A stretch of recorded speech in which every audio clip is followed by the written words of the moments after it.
We're down to the third and final game.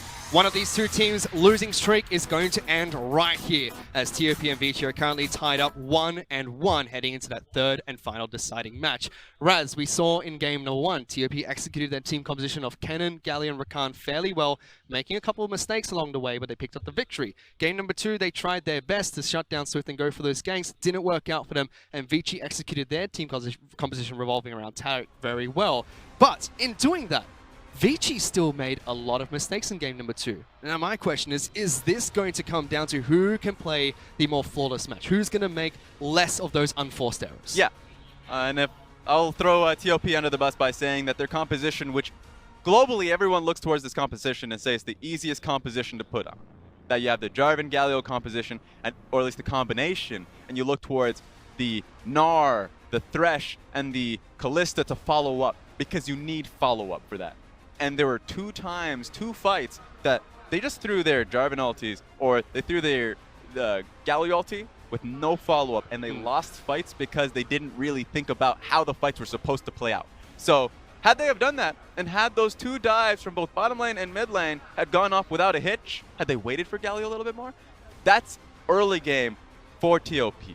But that just didn't happen. So you're right, fewer mistakes. We'll see who comes out with a victory on this one. Because on top of that, to repel those 2 dives coming out from Vici was really well played. That's especially true. when the bottom lane 2-on-3 repelled both the Jarvan's first initiation as well as the Galio coming in a little bit later on.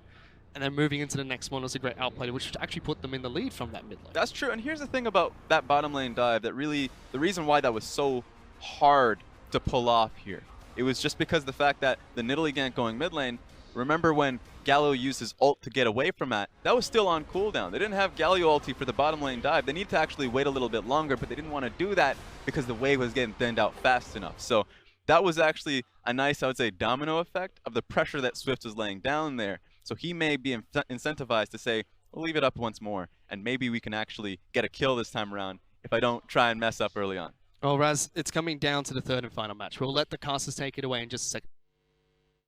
And we'll let the casters take it away in a second to talk about that final pick, man. But this means the world to both Vici and TOP at the moment. Both 0-7 bottom of the table. This first victory is what could help to propel themselves back into the LPL. Yes, they will. And I think that TOP had a strong game 1, strong draft in game 2, and I think they just need to make a few more tweaks in how patient they are to take game 3. I think I like their chances here. A lost streak that stretches across seasons. Vici yet to pick up a win since promoting back into the LPL. That ends after this next match. We're going to send it over to Dom and Rusty to take it away.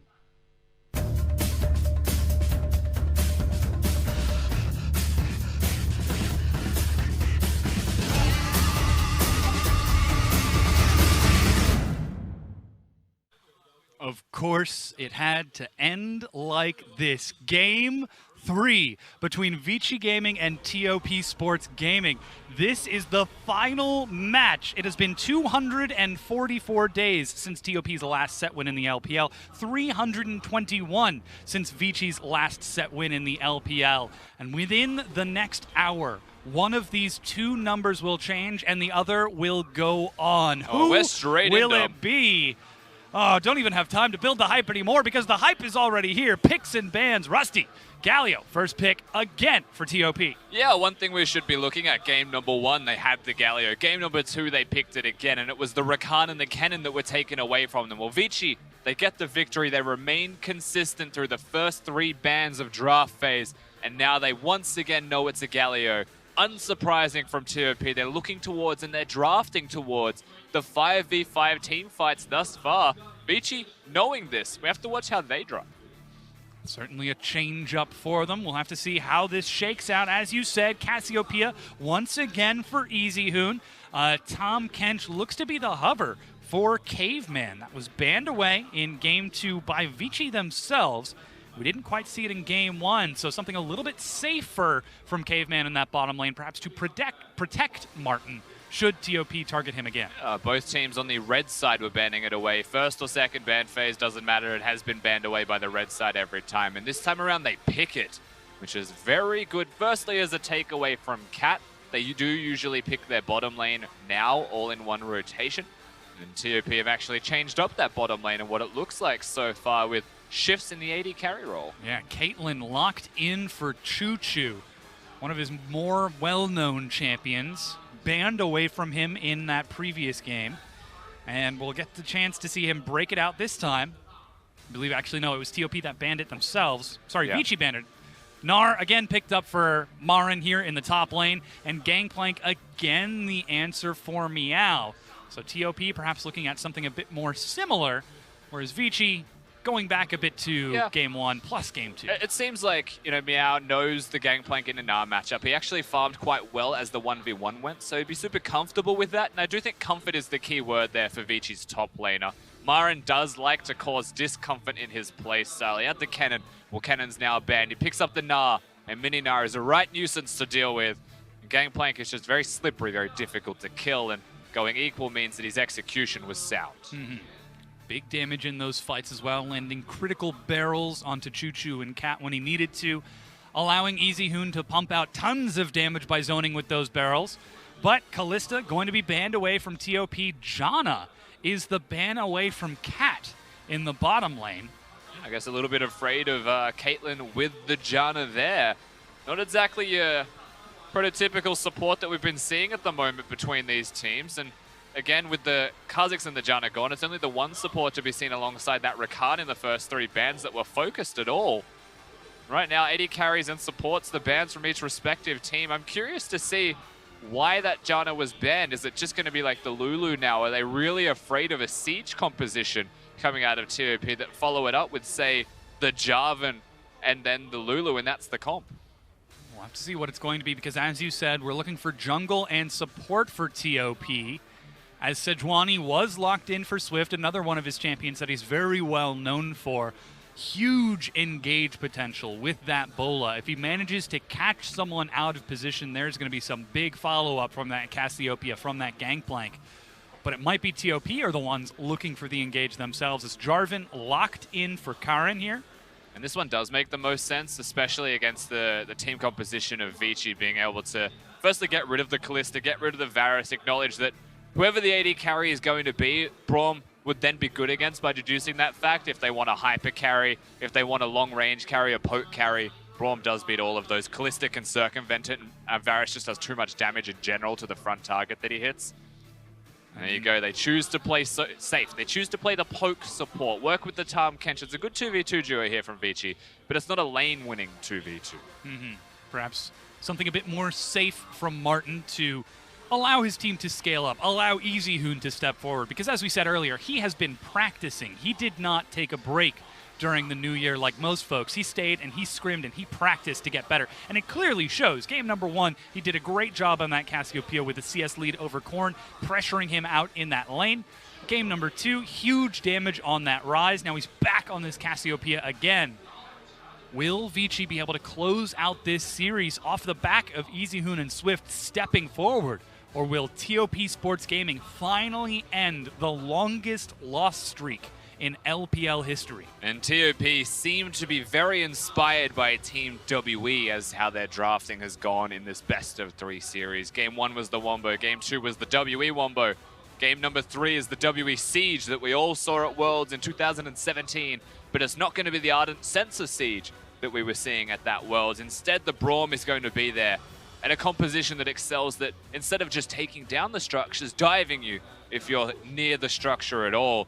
That's where the Galio comes into play. Korn seems to have found his feet, and it feels like TOP, as long as they're not tilted from that second game defeat, should actually have a bit of strength here, a bit of confidence in themselves. Yeah, that's the big hope for them. We saw QiuQiu and Cat on screen earlier, chuckling and laughing.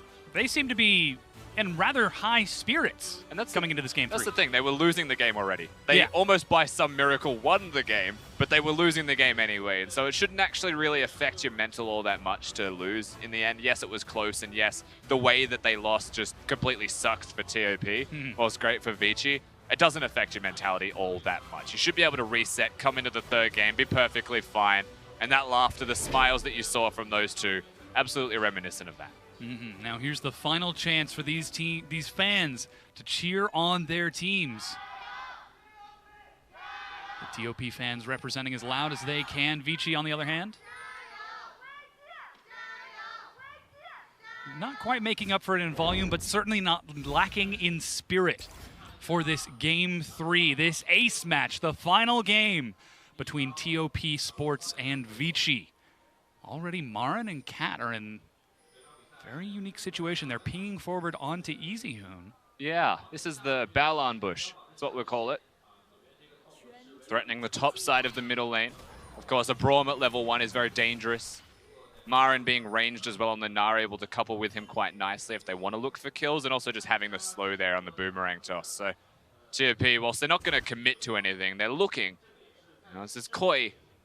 Doesn't result in anything. They'll just go back to the buffs themselves. And we do actually have a tank for Swift this time around. And we do actually have him starting on the bottom side of the map this time around. And that will do wonders for him not dying to jungle camps coming into the third game. So yeah, everything's set up to succeed here for both teams.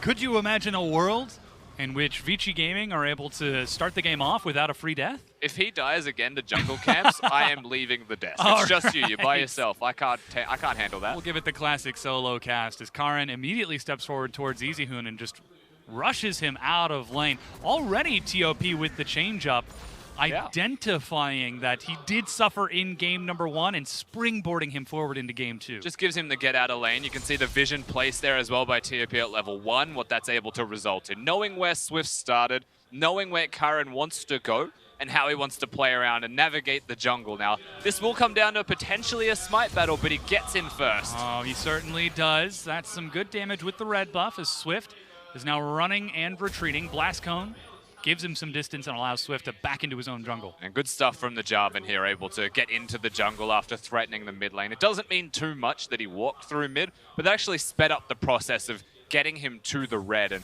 Swift now, from buff to buff, doesn't find what he's after. Went to the Gromp first as well. Of course, the Sejuani with Machete will always do the single jungle camp clears as a priority.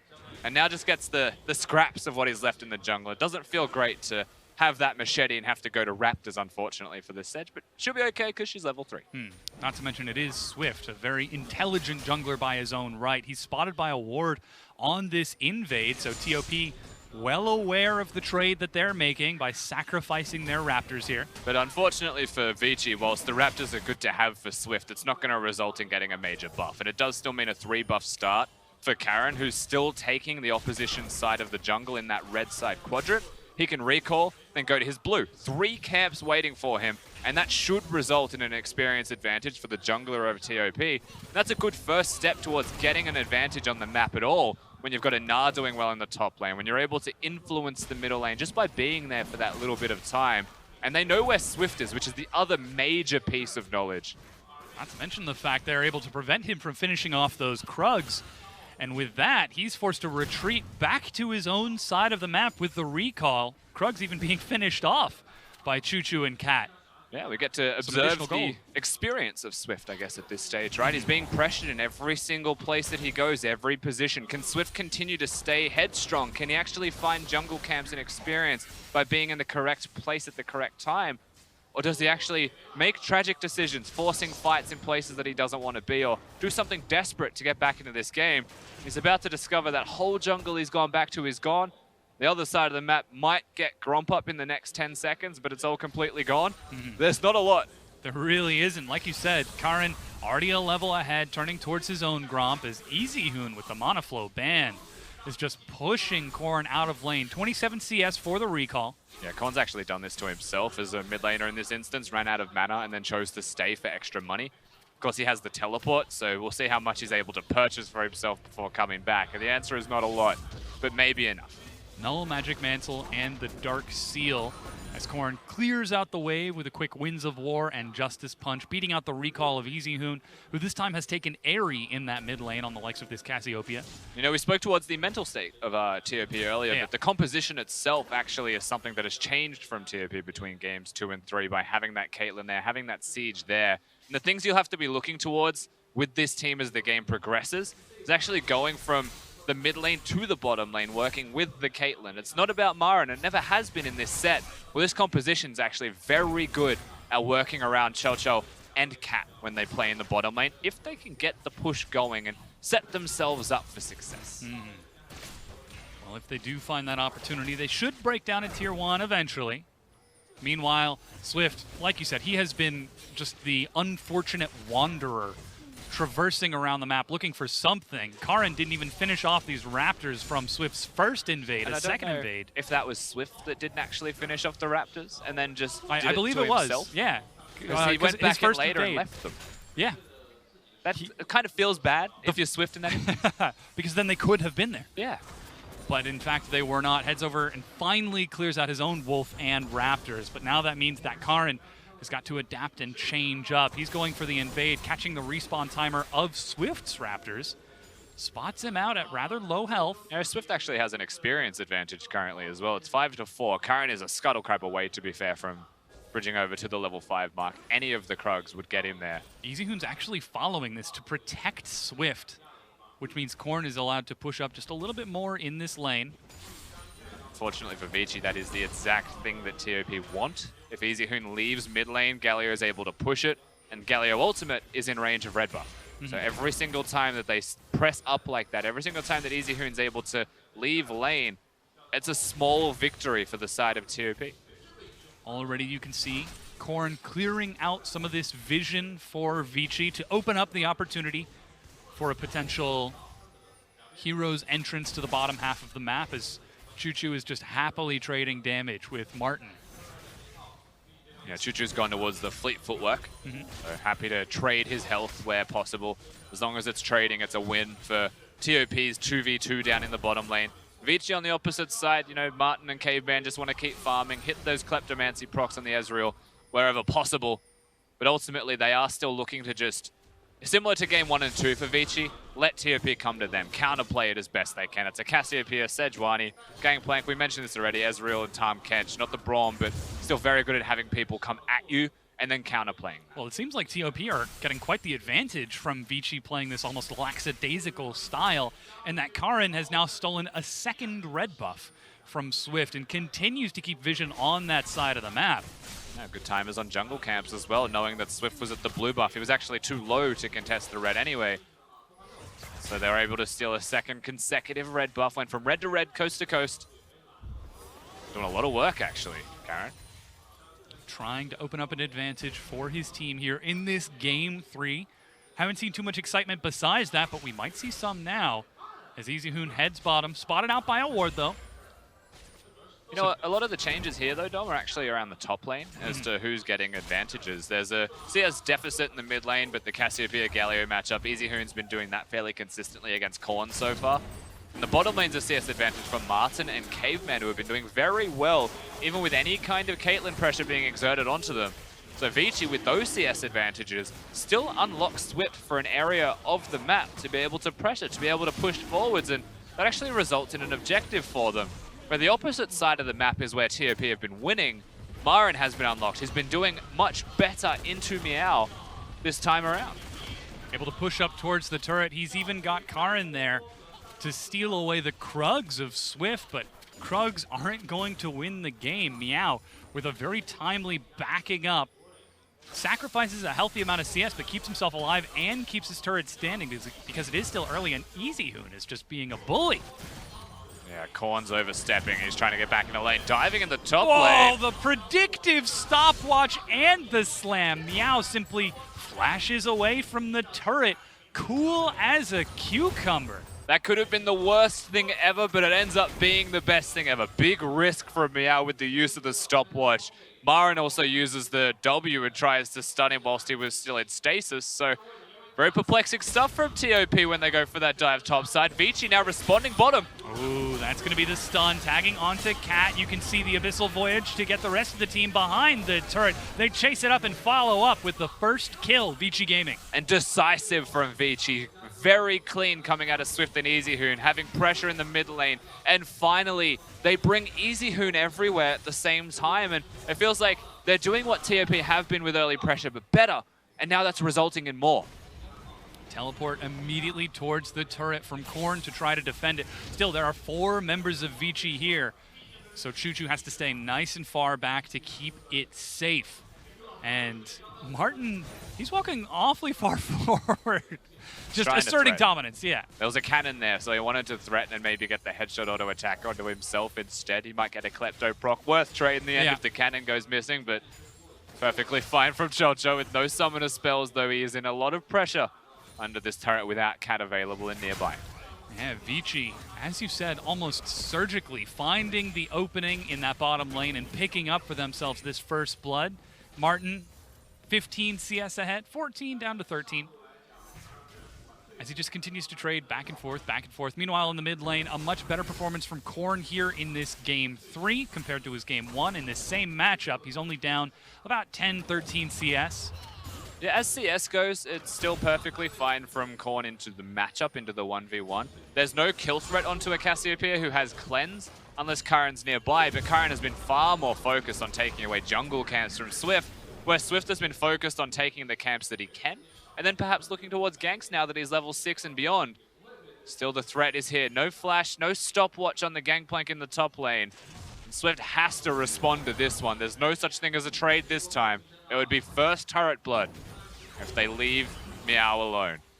He's holding on up there. Swift actually shows himself. The wave crashes. That's a cannon barrage to try clearing it out, and immediately TOP just turn around and back away. That's okay, however, from TOP, getting the Gangplank ultimate out, knowing that Swift was nearby. Unfortunately, whilst they're doing this, Chow is still losing in the 2v2. They're still losing pressure in the bottom lane at the outer turret, and so it's not the best overall end result. But as timing goes, wasn't bad from TOP. I like the initiative. There was no Easyhoon in the mid lane. He was recalling. They had a chance. Weren't quite able to convert it, though. Martin playing a furious game 3, 15 CS ahead, just hammering onto QiuQiu and that turret to try and break open the game and perhaps accelerate things for the likes of Vici. And still 12.5 minutes in, it's about 1,000 gold for Vici. Next dragon will be a mountain, so perhaps more priority towards it. Yeah, Swift, I think he thought he was a little bit more clever than that.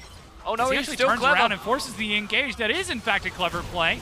That's the hero's entrance, knock up. He's going to go onto one, Shield of Duran, onto Swift, but Meow has been spat out the backside. Swift is the target. He's low, 250 health. Marin goes in and finds the kill. He's going to follow up with another red buff. Meanwhile, Caveman and Easyhoon running for their lives, but they don't stand a chance. A double to Corn. And the collapse from all of TOP. The Galio is the difference every single time. Swift thought he had an opportunity to turn around because Meow was there, but just didn't consider the mid laner of TOP being there that quickly, and suddenly 3-1 in kills. The top side of the map for TOP is going to be doing fantastically after that purchase. Pressure onto the top lane outer turret as well. Maybe the first turret of the game getting closer and closer to going down.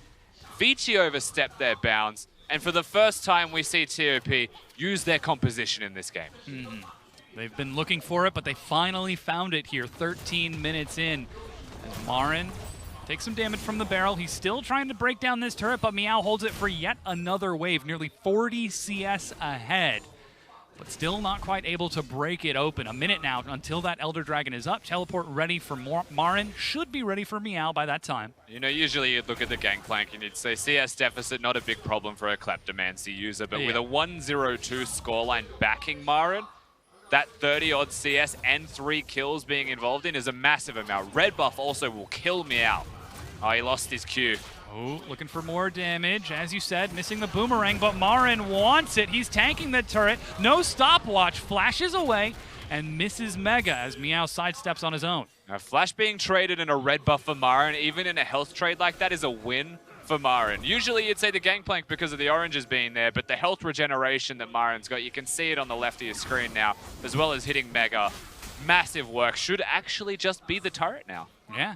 Vici, they're using this opportunity to pressure bottom, setting up some vision around this dragon as it has spawned. Karin, whoop, surprise, surprise. He's found Swift. Cataclysm dropped immediately. They're trying to body block Flash, and he is saved over the wall by Caveman. Even ignited by a cat on the backside, lives, but at what cost is always going to be the question. Marin. Ooh, steps into the barrel. Now Marin could be in a dangerous spot. Leaps, gets hit by yet another one. Marin goes down. Wins the initial trade, but doesn't consider the bush cheese from Meow. Now, the fact that the keg was already there from Meow means that he's able to hit the first one nicely. Marin, I'm not sure if he was in an attempt to dash away or to reposition himself to continue to trade. I do feel like he was feeling himself in that trade. Went to take the fight. Ultimately, another keg connects and he's going to die. That's a Trinity Force complete from Meow. So on that big item spike timing, expertly done. Ooh, Corn trading with Easyhoon for some damage. Again, rocking that quaking. Hasn't even broken the shield yet. Additional damage. That's an Abyssal Mask. Yeah. The Q also missed from Easyhoon, so no damage amplification on the Twin Fangs. Funny mid lane to watch if the Q ever misses, but Easyhoon still has a decent amount of control in the lane. There's no real reason for Korn to be pushing him around. We got to watch this fight again on the top side. Marin with the dash. It was okay. Procced the 3-hit, but misses the boomerang and gets hit by the keg. I think clipped, honestly, just by the edge of the AoE. I'm honestly a little bit surprised that he did tried hit. to sidestep it, yeah, into the brush. Yeah. Still, very good play. Not able to quite turn it around as Meow picks up a kill for himself. Rift Herald being picked up by TOP on this top half of the map as they use that momentum, knowing the Gangplank wants to keep the wave nice and far back.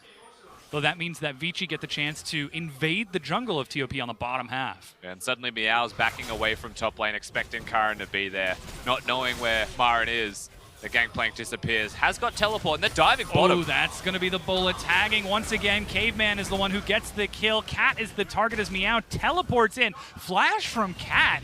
He's trying to escape this cannon barrage. True Shot barrage will miss, and finally he goes down to Meow as Vici take another turret. Meow plays it well, and as best as Cat tries to stay alive, it's not going to mean anything in the end for TOP's bottom lane. An apt response from Vici once again, knowing full well that they should be focusing bottom lane. Martin and Caveman are doing serious work down there. Swift is just tipping the balance into their favor even further. Results in a tower, results in a Drake to be followed up with afterwards. And we're seeing this really different dynamic between these teams in these respective games. Game 3 is a completely opposite shift of focus. TOP are all focusing on top side. They want Marin to be going with Karin up there. Vici have said it's all about Martin and Caveman and getting Swift going down there. I mean, it certainly shows why. 15 CS ahead, 3 assists on Martin. He's been trying to open up the map and certainly is succeeding by constantly pressuring QiuQiu on one of his signature champions, the likes of that Caitlyn on the bottom half of the map. It's almost as if we're watching Vici grow and learn with their communication on stage. It's one thing to practice in scrims and practice in the same room, but truly, your teamwork is forged on under the fires of the stage lights. Certainly true. The dynamic shifting for Vici, as we mentioned, is a big part of that. But at the same time, Vici, whilst they're showing strengths, they are still showing weaknesses. And they do open themselves up to trades like this because the trade is weak at best for Vici. They shift lanes, they swap towards top side. They want the turret, but they're not even at the turret. They're not even close to the turret. They were doing red buff first. And then the free objectives given to TOP. That being said, Martin's now crashing in. Taking a look at this gold, 1,000 gold lead from Martin in that bottom lane. Up top, 1,300 gold from Marin. Pretty close just about everywhere else, so you can see where this gold is distributed. Yeah. Still, they're going to be able to break it down.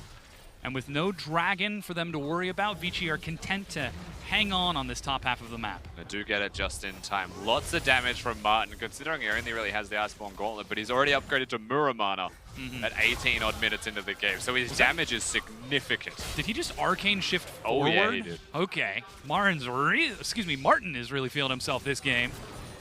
As Vici, they're starting to put some pressure onto the map. Easyhoon still pushing up in the mid lane. Again, Martin pushing any lane it's in, it seems like. The only lane that's safe for TOP is the one that has Marin in it, and he's not even in the lane right now. He's taking blue. And of course, I stand corrected. The turret was taken down. Here's, speaking of Marin, instead of Martin, he's gone for the second item rapid fire cannon this time around. Yeah. He's diversifying his build order. So what not his does build this do? path. Is it just about for the laning phase, getting more auto attacks with that hyper proc? I mean, attack speed does wonders for you against Gangplank for getting the hyper procs. He's not a he's not a tank rather, so you will be doing decent work.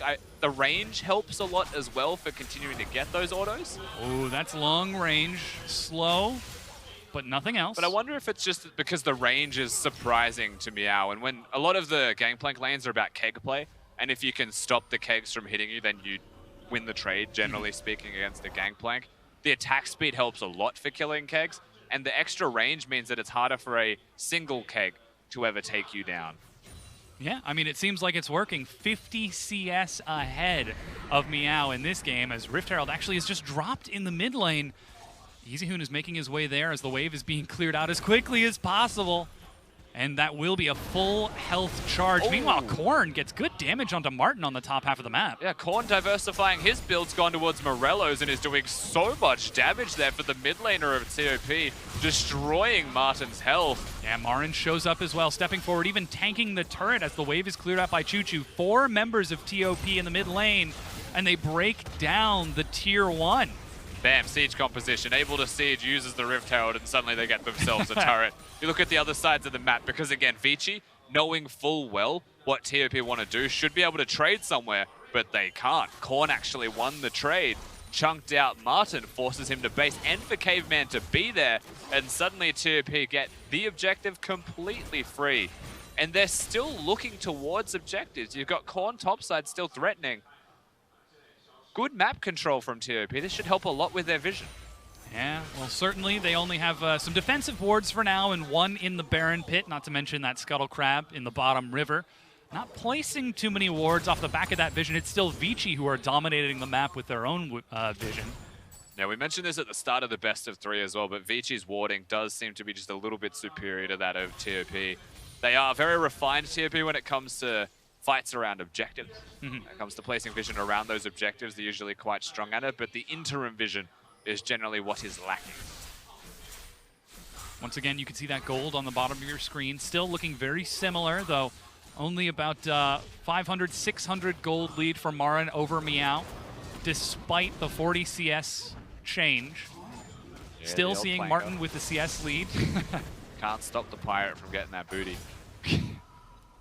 Absolutely not. Unless you try to zone him out of lane as best you can. He did an eyebrow thing. You can't help but chuckle. Alrighty. 22.5 minutes in, 3 kills to 4, even in gold. What are we looking for, Rusty? What breaks this game open? I hate to be that guy, but it's TOP once again, so we all know what breaks it open. And right now, it's Perhaps a pick. something like that, yeah? Oh, the flash auto lands a stun, and they're going to follow up. He's got a stopwatch, but Cannon Barrage is doing so much, plus Martin firing shot after shot, and TOP biting off way too much more than they can chew. Caveman healing up and going back in. Yeah, damn. Vici are able to turn that one around very easily, and that coincides with the Baron. That was the objective that I was going to mention when the answer is what did TOP or Vici do to break the game open? Well, a botched attempt at a pick for TOP is what turns this around, and here they go. Immediate teleports to get TOP back onto the map, but Vici already on the Baron. Karin behind, goes in with the Cataclysm. Here's the hero's entrance. The Wombo Slam catches 4. Is it enough? Look at the burst damage. Baron picked up by Vici and knocked away from getting over the wall. They're going to try to body block, and they are going to succeed. Baron picked up and immediately discarded. And Vici, yes, they pick up on the mistakes of TOP looking for a pick. Well, then they just go to Baron, and the perfect Wombo scenario happens. 5 people stuck in the pit. The Cataclysm locks them all in. And then Korn just comes barreling through with the grand entrance. Oh my god, TOP have just broken the game open. They are so lucky that Vici got the Baron. If you're Vici, like, oh, the fact that they got that at all saves them the whole game. That's now Baron gone, but TOP used this opportunity to break open the map. 2 inners broken. TOP even taking the dragon. And the burst damage that we saw in that fight was so unexpected. Haunting guys Morello's from Korn, plus the Abyssal Mask. Yeah. I mean, fighting inside the Baron pit is the ultimate mistake against any kind of Galio Jarvan composition. The execution, I know Raz mentioned it, but it is the easiest to execute because it just makes very obvious sense as to how you're meant to use it. And if Vici stand and allow it to be delivered unto them, well, then they're just asking to lose team fights, asking to lose the Baron buff. We get to watch it again, and Karin, he does come from the backside. There's a ward to spot him. Look at where they're all stuck.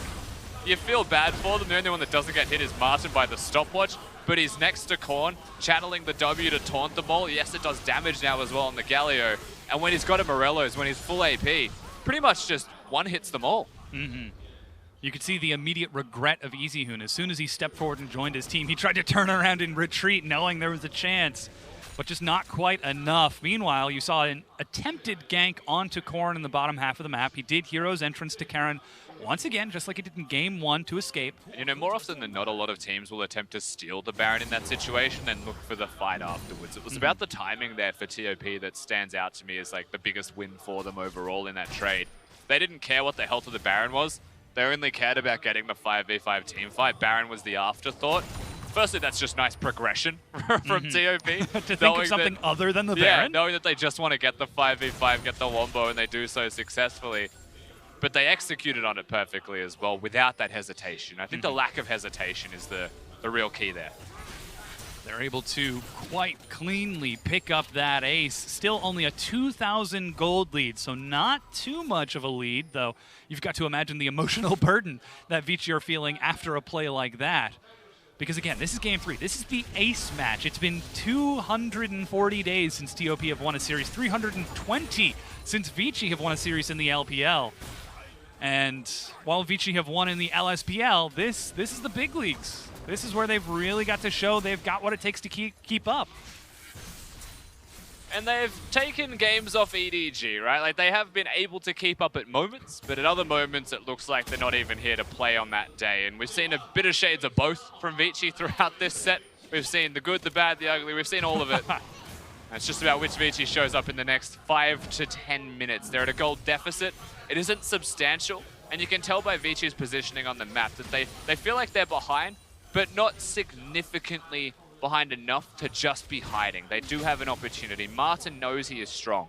That is 3.5 rather, items completed with the executioners calling. That is a very big Ezreal, and all Vici need to do, their composition is designed to do it. Protect Martin. Let him carry, and he will carry. Well, they're going to have the chance as they step back onto the high ground, seeding the vision that they worked so hard to set up. As Karin tries to step in and reduce the damage, there's a headshot onto Easyhoon as Korn steps forward. Wave is chipped away by Vici, but still, this is some good damage. With Karin on the side, they have to respect the potential dive. And like you said, Rusty, this was the change for TOP's composition here in this next game. It's not just the five-man wombo. It's the Caitlyn. It's the dive, it's the Caitlyn, it's the siege, and with it, they're able to break down the final inner turret, the final tier 2 of Vici. Yeah, another inner turret dropping, being that last remaining one, as you mentioned, and again, the map opens up further for TOP. With that last one gone, the base becomes harder to crack from TOP, however, on the opposite side. Vici, much more easily able to sit back and defend their base if they choose to do so. And you would expect that from them. And so you have to look at what's next for TOP. Are they going to be able to break the base? They're going to be able to win. Ooh, looking for a dash as well, frozen. But the animation still goes on. Justice Punch buffering. Today I learned. Yeah, I've never seen that before. Cat coming in from the side. Slowed by Miasma. Teleport very deep. Marin is behind them. He procs Gnar. Hero's entrance. He's going to knock up Meow. Marin over the wall. He's being snared and stunned. They trade back and forth. Martin finally joins, but they manage to find the kill onto Meow. Marin is looking for it. He's thinking, but decides to allow Vici to escape. And Marin instead just zones. They'll take the single pick on a Meow, and they'll walk towards the top lane. They're threatening mid simultaneously. And here they go, the siege towards the top lane inhibitor turret. Unbreakable gets the minions in. Teleport from Korn allows him to join as Marin is harassing from the side. Still, they're getting slow chip damage onto the turret. Not quite enough to finish it off, but Marin has already prepped a wave in the mid lane. TOP continue their pressure, looking for a turret, but are unable to find one. Yeah, Chocho has to walk the safe way to get towards mid lane, so he's not going to be able to contribute damage to the structure, and so it will be left standing. Both top and mid have now been chipped away, mid just a little bit more significantly.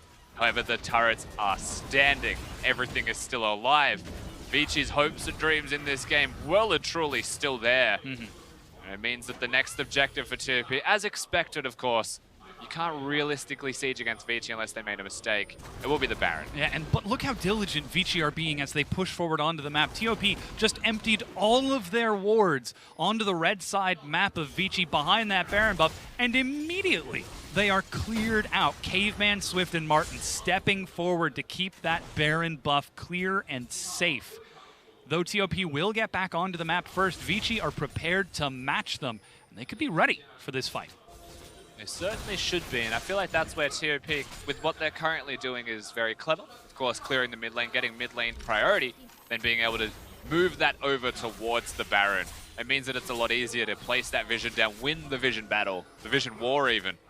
It feels like it's a slow-paced, drawn-out affair whenever it comes to this. And Marin, meanwhile, this may well be a 1v1 for the Fire Drake. Marin's still very powerful. He's found himself with a 50 CS advantage. He will just solo that one out if Vici all reveal themselves. Yeah, finishing off the Adaptive Helm and a Randuin's Helm, and that's the name of that item. Yeah. I was just gotta trust, just gotta dive in. I mean, yeah. And, whoa, he's actually being collapsed upon, though. Leaps out of the miasma. That's the Randuin's. Even a flash being used to escape as Vici just harassed. And the Abyssal Voyage. That's going to be the slam to stun forward, but nobody took the journey, and CC locked. Caveman goes down. What you doing, Caveman? Not too sure what he's doing. I'm not even sure that he's sure what he was doing. He just ulted in. Korn's now sieging top lane, and yes, they get an Infernal, but TOP just stopped the recalls. Karin is chasing up another excellent miasma to slow the further chase, but Korn doesn't even care. He's chipping away so much damage onto it. It's just so hard to kill an aftershock Galio whenever he presses W and has crowd controlled somebody. He's going to walk away. That turret is a stone's throw from falling. And now with no Caveman alive, no Tahm Kench, and no Tahm Kench ultimate for even when he respawns, here goes TOP. That's the Cannon Barrage, spotting TOP. They're going to use it to do damage towards this Baron. Easyhoon steps forward. He knows he's been spotted out. Now Marin on the far side pins him against the wall, but Swift is looking for the steal. Can he find it? Korn is ready with the snare. Meanwhile, TOP have turned into the river to kill off Martin using both his flash and heal. They turn to finish off Meow. Another easy kill for them, it seems, as they manage to catch on to Easyhoon. Flash and cleanse to retreat, but TOP are just making the better decisions in this fight as Martin will zone away Swift yet again. Uh-oh, he's become mini. That's the worst form for Swift. That's a hyper proc. Caveman with the respawn, able to defend it, but TOP just turn towards the Baron. There he goes. Marin now just playing distraction, trying his best to trade as he can. That's going to be a Bolug. There's a hero's entrance. They could try to turn this stopwatch onto Swift. He has no flash. He has no chance. He goes down. Still no Baron completed off by TOP. Karin going very low as this is the raid boss. But TOP are just winning the individual fights. And this may actually be game dom. They finally finish it off. The Baron is picked up. TOP get the kills on top of it. The icing on the cake. Turning onto the inhibitor, like you said, they could try to end here and now. So many minions, Baron empowered, Chelchel's on the Caitlyn. It looks like they might be able to do so. Marin, if need be, can teleport in. They have so much presence. They are looking, they're at least considering. Yeah, the wave is cleared out. Martin is finally starting to get some damage back in. Marin steps forward to zone that Ezreal away. Maybe not ending the game just yet, but at the very least, that's one inhibitor down and another inhibitor turret broken. Closer than you would like for Vici to ending that game. And that was the tango around the red side of the jungle. That whole quadrant just became a bit of a salsa as well. They were changing dances on the fly as they were going. Didn't really know what the strategy was going to be ultimately for Vici, and that's the real concern, because TOP just, they had them on the ropes every single moment of that trade throughout the jungle. It was massively prolonged, but there was nothing Vici could do besides check. If you don't check, the Baron's gone. Yeah. If you check and they find you instead, well, they're not doing Baron, but now someone else has to check because I'm dead, because I checked. That was it, back and forth. The catch-22 for Vici, and they fall prey, unable to escape from the conscription of TOP over the course of that extended engage. But now look at the items. TOP are massive. Marin is full build now, 6 items and racing forward. Straight in the AD, Marin knows what he wants to be. If you're going to build a rapid-fire cannon, it'd be a bit of a half-half in terms of tank and damage. You may as well go Guardian Angel and have a second life. For the lack of tankiness that you have, I respect that. The health he gets back. Think of the effective HP. Maybe it works out in terms of damage. Marin pulling the attention of Vici towards the inhibitor. QiuQiu steps forward. Minion wave on the way in both lanes. But the inhibitor is already broken. Looks like Vici might have been broken here in this game 3. Two cannons actually putting in some work. Easyhoon's going to have to deal with them soon, or they'll start taking away that turret. And TOP is starting to collapse towards the bottom side of the map. A desperation team fight is a sooner rather than later affair, honestly, for the side of Vici. They're running out of time. Baroned up super creeps hammering onto the Nexus turret as Korn is just pulling look at them Chow. apart. And still, they are just trading autos as best they can. One has gone down. Swift steps forward. Unbreakable has been used, but Swift still holding on to the stun. He's got to find the right target. Marin finishes it off. 3 inhibitors are down with Baron buff and a minion wave. Still sieging. TOP trying to break it off. That's a knock-up. It's TOP who forced the fight. They step forward. The bullet goes wide in between, and Swift pays the iron price. He goes down as Marin with a slam on the side finishes off Martin, and Vici retreat to the fountain, certainly unable to come back from this, as TOP off an excellent Baron engage close out this series and end a 240-day loss streak. 36-minute victory for TOP, and it felt like they were in control for most of the game once Vici handed them the wheel. That's the unfortunate thing for Vici, is they actually started with control. The early invades were good from TOP. The early control from the jungle position was good from TOP. But the 5v5, the dives bottom, Vici had control of the map as a team. And then it was gone. And then all it took was one moment in the Baron buff. And all of the hard work that Vici had done was completely unwound, completely turned back the other direction. The siege composition of TOP had more than enough oomph to end that game out. Bit of a smile shared between Marin and Easyhoon, the former teammates, now finding themselves facing off from across each other. And this time it is the new Marin and Korn to TOP that prove superior. And for the first time in 2018, TOP get to take a bow on stage. Marin in his first best of 3 in the LPL takes the bow too. Between the battle of Marin and Swift, who could get that first victory. Between TOP and Vici, who could get that first victory. TOP come up clutch. And Marin did play well, he did, for what it's worth. Credit to the top laner. He built awkwardly, but he makes it work. And it's very Marin-esque of him, of course. Plays Kennen in game number 1 of the best of 3 series. Something that everybody wants, one of his favorites. And he made it work to a very high degree. It was banned away for the rest of the set. And that third game, that last game, they were clean. But honestly, I wouldn't say it was Marin in game 3. It was Korn. Yeah. Korn was a monster. Massive damage. And this is completely different from the Korn that we saw last year. It seems like he's really stepping forward in this Galio. While game 1, he played a tank. Games 2 and 3, he started to slowly transition into more damage-oriented builds, and it absolutely paid off. This was a Korn that got relegated from the LPL, said, I'm not coming back until I'm good enough. Came back, he wasn't good enough, so he left. But now he's back and he's playing very well. So maybe he's finally good enough, Tom. That is the question. And that being said, we did see Vici really start to come to life towards the end of that series. Swift playing his Nidalee in game number 2, seemingly spurring Martin forward on the likes of that Ezreal, doing huge damage. You can see he still did the second most highest damage in the game here. Yeah, Martin was doing a lot of work. Martin and Caveman as the 2v2 looked outstanding in game number 3 for the bottom lane, as it were, but the ultimate usage was a bit iffy from Caveman sometimes.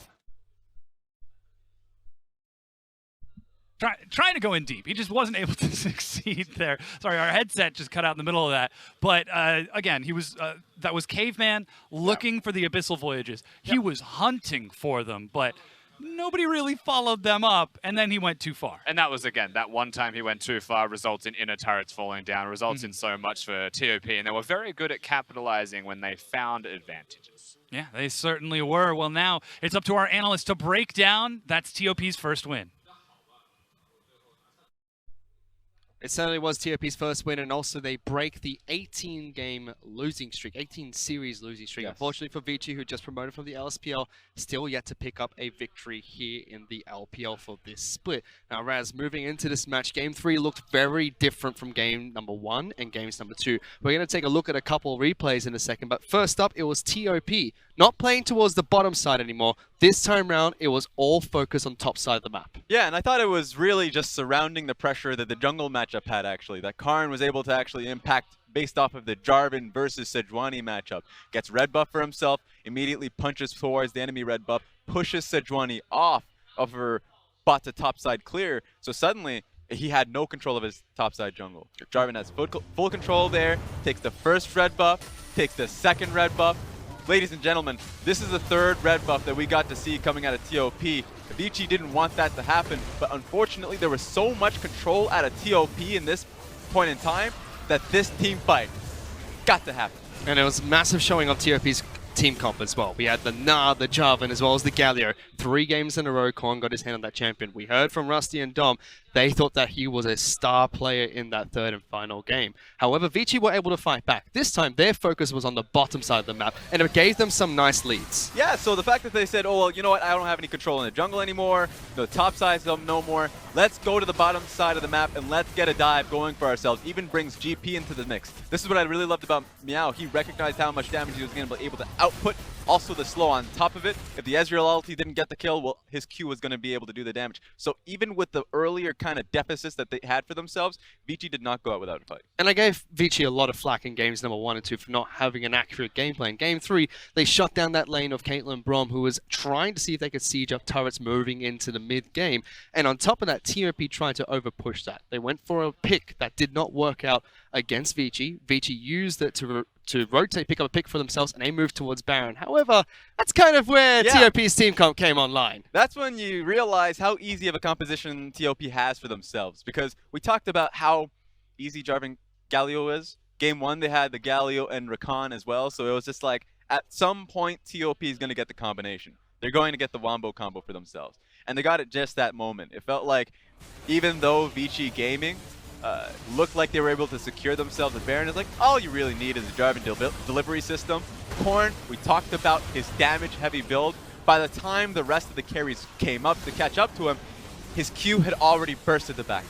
The only saving grace for Vici in that entire Baron fight was Swift was still able to secure Baron for his team. Yes. But it just delayed the inevitable. It was still TOP that continued pushing with their lead, continued to try and start fights like this, and slowly Vici bled out. And it was a learning experience for TOP, just because we saw how many mistakes they made with that composition in Game 1 and Game 2. There was a lot more patience with them in Game 3, because when they played around Baron vision a lot better, it felt like Marin was able to kind of get the follow-up from Karin in there as well. I liked the composition that they had, and their play started to finally follow through. And I think the final thing we have to look towards is TOP brought in a lot of members. So did Vici coming into this match. Marin stepping in, Yes. Korn stepping in. Was it because of these new members that they picked up today that allowed TOP to pick up this victory, or were they already looking to try and succeed against Vici without those replacements? I would say it's a 60% boost because of the talent. Korn had a strong play that we didn't see from Goom, even with the picks that he had for himself.